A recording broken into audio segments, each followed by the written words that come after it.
English methodology. అండి this is Krishna Kumar, school assistant English.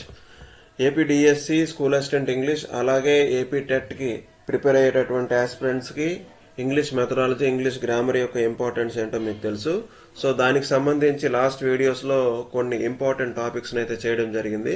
And ఈ వీడియోలో కూడా ఇంకా కొన్ని important terms of English methodology మీద వీడియో చేస్తున్నాను. ఓకే, ఈ వీడియో మీకు నచ్చినట్టయితే like, share and subscribe.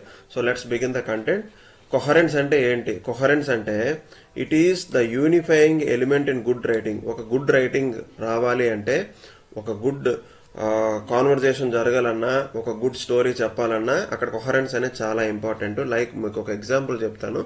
Okay, example ఏంటంటే I went to market, I went to temple, I bought vegetables, I came home. So ఇక్కడ ఏమవుతుందంటే అటు ఇటు చెప్పేస్తున్నాము. ఒక కొహరెన్స్, మనం చెప్పినటువంటి ఐడియాస్ లో కానీ సెంటెన్సెస్ లో కానీ ఒక యూనిటీ అనేది లేదు. ఓకే, సో యూనిటీ ఉండాలి, కనెక్షన్ ఉండాలి అని చెప్పేదే coherence. For example, after I woke up early in the morning, I went to the ground, after that I went to market where I bought vegetables. Okay, ఇక్కడ ఒక coherence అనేది ఉంది, ఒక unity అనేది ఉంది. సో ఇలా ఉండాలన్నమాట కొహరెన్స్ అంటే. ఓకే, నెక్స్ట్ చూడండి, కొహెషన్ అంటే ఏంటి? సెంటెన్సెస్ లోని, అంటే ఒక స్టోరీ చెప్పినా, ఒక టెక్స్ట్ చెప్పినా, ఒక గ్రామటికల్ అండ్ లెక్సికల్ రిలేషన్షిప్ అనేది ఉండాలి. ఒక పారాగ్రాఫ్ చెప్పినా సరే. సో గ్రామటికల్ రిలేషన్షిప్ ని కొహెషన్ అని అంటారు. దానికి ఇక్కడ ఎగ్జాంపుల్ చూడండి, is Padma coming to the party? Yes, she is. Okay, దాన్ని. కొలోకేషన్ అంటే ఏంటి అంటే, కొలోకేషన్ అంటే సింపుల్ గా మనం అర్థం చేసుకోవచ్చు. ఏంటి అంటే, way in which particular words tend to occur or being together. అంటే టూ డిఫరెంట్ వర్డ్స్ ని కలిపి, అంటే ఒక వర్డ్ కి ఒక మీనింగ్ ఉంటుంది, ఇంకొక వర్డ్ కి ఇంకొక మీనింగ్ ఉంటుంది. ఆ టూ డిఫరెంట్ వర్డ్స్ ని కలిపి ఇంకో కొత్త మీనింగ్ ని సృష్టించడాన్ని కొలోకేషన్ అంటారు. అలా ఏ వర్డ్ పడితే అలా ఆ వర్డ్ ని మనం కలపలేమండి, దానికి కూడా సర్టెన్ రూల్స్ ఉంటాయి. దీనికి ఎగ్జాంపుల్ చూడండి, పవర్ఫుల్ టీ అనలేము, అది రాంగ్ ఎక్స్ప్రెషన్. స్ట్రాంగ్ టీ అనాలి, అది రైట్ ఎక్స్ప్రెషన్. స్ట్రాంగ్ అంటే ఒక మీనింగ్ ఉంటుంది, టీ అంటే ఒక మీనింగ్. సో రెండు కలిపితే ఇంకొక కొత్త మీనింగ్ అనేది వస్తుంది. సో టూ డిఫరెంట్ వర్డ్స్ ని మనం కంబైన్ చేసి if we create a new meaning or new sense, that is called collocation. అంటే టూ డిఫరెంట్ వర్డ్స్ ని మనం కలిపి కొత్త మీనింగ్ ని సృష్టించడాన్ని కొలోకేషన్ అంటారు. అదే ఈ పారాగ్రాఫ్ లో ఉంది. ఓకే, నెక్స్ట్ కాన్సోనెంట్ అంటే మీకు తెలిసిందే. కాన్సోనెంట్ అనేది ఒక స్పీచ్ సౌండ్. దీన్ని ఓకే హల్లు అని అంటారు. సో ఇది ఎలా ప్రొడ్యూస్ అవుతుంది అంటే, wire the air stream from the lungs is either completely blocked. So air stream mechanism మీద సౌండ్స్ వస్తాయని మీకు తెలిసిన విషయమే. సో ఎయిర్ స్ట్రీమ్ వచ్చేటప్పుడు లంగ్స్ అనేవి కంప్లీట్ గా బ్లాక్ అయిపోయినా, పార్షియల్ గా బ్లాక్ అయిపోయినా, అలాగే wear the opening is narrow that the air escapes with audible friction. So air stream mechanism ద్వారా ప్రొడ్యూస్ అయ్యేటటువంటి సౌండ్స్ లో ఆ ఎయిర్ స్ట్రీమ్ వచ్చేటప్పుడు లంగ్స్ అనేవి కంప్లీట్ గా బ్లాక్ అయిపోయినా, లేదా పార్షియల్ గా బ్లాక్ అయిపోయినా, లేదా అక్కడ ఫ్రిక్షన్ వచ్చినా ఈ సౌండ్స్ అనేవి ప్రొడ్యూస్ అవుతాయి. విత్ సమ్ కాన్సోనెంట్, కొన్ని కాన్సోనెంట్స్ అయితే air stream is blocked in the mouth but allowed to escape through the mouth. So some consonants కి ఎయిర్ స్ట్రీమ్ మౌత్ లో బ్లాక్ అయిపోయి నోస్ నుంచి ఆ సౌండ్ అనేది వస్తుంది, దాన్ని నేజల్ సౌండ్స్ అని అంటారు.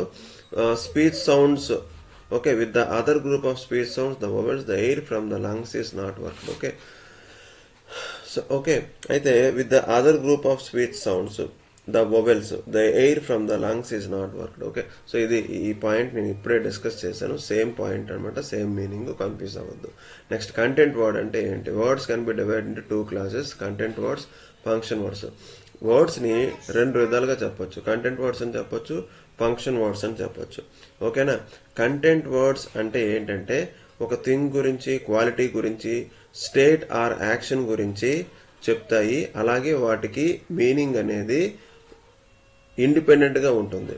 అలాగే కంటెంట్ వర్డ్స్ ఎక్కువగా నౌన్స్ అవుతాయి, వెర్బ్స్, యాడ్జెక్టివ్స్, యాడ్వర్బ్స్ అవుతాయి. గుర్తుపెట్టుకోండి, కంటెంట్ వర్డ్స్ అంటే నౌన్స్, వెర్బ్స్, యాడ్జెక్టివ్స్, యాడ్వర్బ్స్ అవుతాయి. Okay, example fruit, run, happy, fast. అలాగే ఫంక్షన్ వర్డ్స్ అంటే ఏంటి అంటే కంజంక్షన్, ప్రపోజిషన్, ఆర్టికల్స్, వీటిని ఫంక్షన్ వర్డ్స్ అని అంటారు. నెక్స్ట్ కరికులం చూడండి. కరికులం అంటే ఏంటంటే ఎడ్యుకేషనల్ ప్రోగ్రామ్. ఓకే, అది ఏం చెప్తుంది కరికులం అంటే educational purpose of the program. ఒక ప్రోగ్రామ్ పెట్టామనుకోండి, ఒక ఒక ఏమంటారు, ఒక అకాడమిక్ స్టడీ, ఓకే, లేదు అంటే ఒక ఏమంటారు ఇప్పుడు, ఓకే, ఒక క్రాష్ కోర్స్ లాంటిది పెట్టామనుకోండి, ఒక కోర్సే పెట్టామనుకోండి, ఒక కోర్స్ పెట్టినప్పుడు దాని మెయిన్ పర్పస్ ఏంటి అని డిసైడ్ చేసేదే, దాని మెయిన్ ఉద్దేశం ఏంటని డిసైడ్ చేసేదే కరికులం. ఓకే, సారీ చెప్పడంలో లేట్ అయ్యాను. కోర్స్ పెట్టినప్పుడు దాని యొక్క ఉద్దేశం చెప్పేదే కరికులం. ఓకే, సో అదేం చేస్తుంది అంటే టీచింగ్ కంటెంట్ గురించి చెప్తుంది, టీచింగ్ ప్రొసీజర్స్ గురించి చెప్తుంది, లెర్నింగ్ ఎక్స్పీరియన్సెస్ గురించి చెప్తుంది. ఈ learning experiences, teaching procedures, content, ఈ మూడు కూడా ఈ కరికులం ద్వారా అచీవ్ చేయాలి అనేది దాని మెయిన్ ఉద్దేశము. Some means for assessing whether or not the educational aims have been achieved. అలాగే కరికులం ఏంటంటే మనం ఏదైతే ఆబ్జెక్టివ్స్ పెట్టుకుంటామో అది రీచ్ అయ్యామా లేదా అని కూడా లాస్ట్లో డిసైడ్ చేస్తుంది. సో ఈ విధంగా కరికులం. సో ఇదంతా ఎలా అండి అంటే ఎలా మనకు వస్తాయి అంటే ఏం లేదండి, అప్లికేషన్ టైప్లో వస్తున్నది ఇప్పుడు అంతా క్వశ్చన్ ఫార్మేట్. దీని గురించి కొన్ని లైన్స్ ఇస్తాడు, ఆ లైన్స్ కరెక్టా కాదని చెప్పమంటాడు, లేదా ఇందులో రాంగ్ ఏది పికౌట్ చేయమంటాడు. సో ఈ విధంగా అడుగుతాడు. మీరు కాన్సెప్ట్ ఉండాలండి. ఫస్ట్ ఆఫ్ ఆల్ కాన్సెప్ట్ ఉంటే ఆటోమేటిక్గా వచ్చేస్తుంది. నెక్స్ట్ డిడక్టివ్ లెర్నింగ్, మీకు ఆల్రెడీ చెప్పాను. డిడక్టివ్ లెర్నింగ్లో ఏం జరుగుతుంది అంటే ఫస్ట్ రూల్స్ చెప్తారు, తర్వాత దానికి సంబంధించినటువంటి ఎగ్జాంపుల్స్, ఓకేనా, స్పెసిఫిక్ ఇన్ఫర్మేషన్ ఇచ్చిన తర్వాత ఎగ్జాంపుల్స్ అనేది ఉంటుంది. డిడక్టివ్, దీనికి ఆపోజిట్ ఇండక్టివ్. అంటే ఫస్ట్ ఎగ్జాంపుల్స్ చెప్పి తర్వాత రూల్స్. మీరు సింపుల్ గా రాసుకోవాలి. ఫస్ట్ రూల్స్, తర్వాత ఎగ్జాంపుల్స్. డిడక్టివ్ ఫస్ట్ ఎగ్జాంపుల్స్, తర్వాత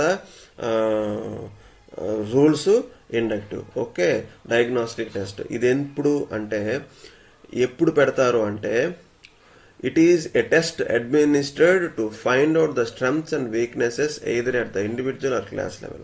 ఒక క్లాస్ లెవెల్లో కానీ ఒక ఇండివిజువల్ లెవెల్లో కానీ ఈ టెస్ట్ అనేది పెడతారు. ఎప్పుడు పెడుతుంటారంటే జనరల్గా ఒక పర్టికులర్ యూనిట్ కంప్లీట్ అయిపోయిన తర్వాత డయాగ్నోస్టిక్ టెస్ట్ అనేది పెడతారు. డిక్టో కాంప్ అంటే ఏంటి అంటే ఒక ప్యాసేజ్ని క్లాస్లో చదువుతారు.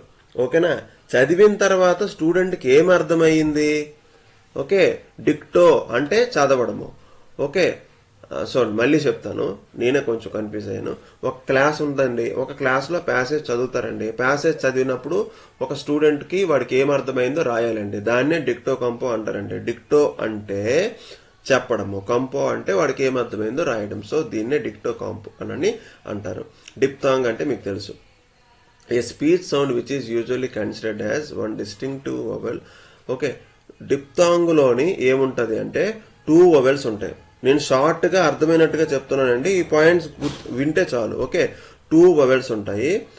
ఒక వవెల్ నుంచి ఇంకొక వవెల్ కి ఆ సౌండ్ అనేది గ్లైడ్ అంటే మారుతూ వస్తుంటది అనమాట. ఓకే, స్వింగ్ అవుతూ వస్తుంటది. సో అది ఎలాగో చూద్దాం. ఇక్కడ ఏ ఒక సౌండ్, ఈ ఒక సౌండ్. ఓకే, దీన్ని సో మైలో చూసుకున్నట్టయితే నుంచి ఐ వరకు ట్రావెలింగ్, ఒక సౌండ్ మాడ్యులేషన్ అనేది జరిగింది. సో డిప్థాంగ్ అంటే 2 వవెల్ సౌండ్స్ ఉండడాన్ని డిప్థాంగ్ అంటారు. Discourse refers larger units of language such as paragraphs, conversations, interviews. ఇది చాలా ఇంపార్టెంట్, ఎందుకంటే ప్రజెంట్ 6th క్లాస్ దగ్గర నుంచి 10th క్లాస్ వరకు కూడా డిస్కోర్స్ రైటింగ్ అని ఉంది. మీరు ప్రిపేర్ అయ్యేటప్పుడు స్కూల్ అసిస్టెంట్ ఇంగ్లీష్ ప్రిపేర్ అయ్యే వాళ్ళు కానీ, ఏపీ టెట్ కూడా ప్రిపేర్ అయ్యేటటువంటి వాళ్ళు ఉంటారు కదా, ఇప్పుడు ఉన్నారు కదా. ఓకే, ఇంగ్లీష్ మెథడాలజీలోని డిస్కోర్స్ కి సంబంధించి లెటర్ అంటే ఏంటి, లెటర్ ఎన్ని types of letter, diary writing, speech, conversation, biographical sketch.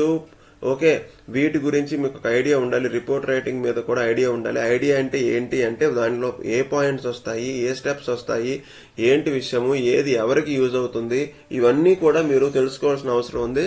మళ్ళీ చెప్తున్నా, every half mark is countable,